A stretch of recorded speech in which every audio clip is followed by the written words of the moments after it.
Meus amigos, o Trump acabou de soltar um vídeo muito importante e que tem tudo a ver com o Brasil. Dá uma olhadinha aí. First, I will immediately reissue my 2020 executive order restoring the president's authority to remove rogue bureaucrats, and I will wield that power very aggressively. Second, we will clean out all of the corrupt actors in our national security and intelligence apparatus, and there are plenty of them.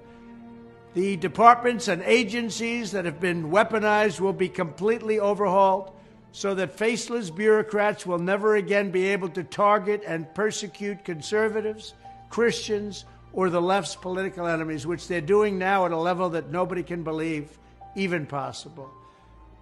Third, we will totally reform FISA courts, which are so corrupt that the judges seemingly do not care when they are lied to in warrant applications. So many judges have seen so many applications that they know were wrong, or at least they must have known. They do nothing about it. They're lied to. Fifth, we will launch a major crackdown on government leakers who collude with the fake news to deliberately weave false narratives and to subvert our government and our democracy. When possible, we will press criminal charges. Seventh, I will ask Congress to establish an independent auditing system to continually monitor our intelligence agencies to ensure they are not spying on our citizens or running disinformation campaigns against the American people. O que basicamente o Trump está falando é o seguinte, que ele será totalmente severo para acabar com a perseguição nos Estados Unidos, porque acontece no Brasil, acontece também nos Estados Unidos. E o americano, inclusive o presidente Trump tinha essa plataforma muito forte, se preocupa muito com o controle de fronteira, com a imigração ilegal e esse tipo de coisa. E isso é totalmente conectado com o caso do Felipe Martins. Felipe Martins, ex-assessor especial do presidente Bolsonaro, ficou preso mais de 6 meses no Brasil por supostamente ter viajado aos Estados Unidos, como se isso fosse um crime. Só que o negócio não está somente aí.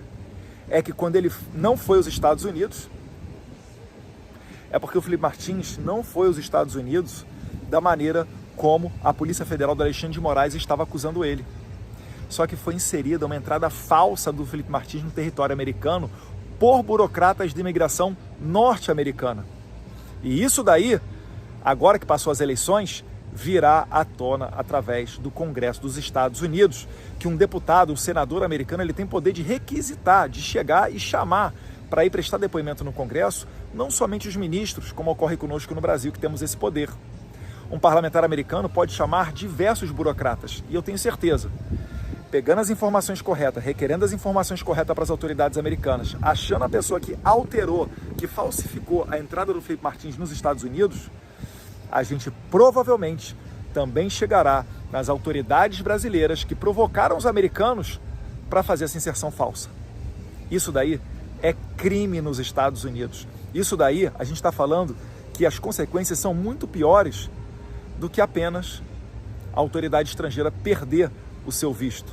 Então, vamos acompanhar o desenrolar dos próximos capítulos. Nós já estamos dando um feedback para as autoridades americanas, para os deputados e senadores americanos, porque agora, como os republicanos ganharam não somente, né, a Câmara, como deve acabar tendo maioria na Câmara, mas também no Senado, isso amplia o nosso leque de possibilidades de interações e, certamente, né, os americanos não vão deixar passar esse branco, porque se falsificar a entrada de um brasileiro, podem falsificar a entrada de um perigoso terrorista ou, quem sabe, limpar dos registros a entrada de um terrorista em solo americano, e isso preocupa o pessoal aqui nos Estados Unidos. Então a gente segue trabalhando com muita transparência, mostrando para você os benefícios que podem vir, né, dessa eleição de Donald Trump, dessa maioria republicana no Congresso, e eu estou falando isso aqui não é por perseguição. O tempo não é de vingança, de dar o troco. O tempo é de muita calma, serenidade, sabedoria e de justiça, sem adjetivo. Não é justiça social, justiça de direita ou justiça de esquerda, não. Apenas fazer o correto, o justo, seguir as leis. É tempo de liberdade.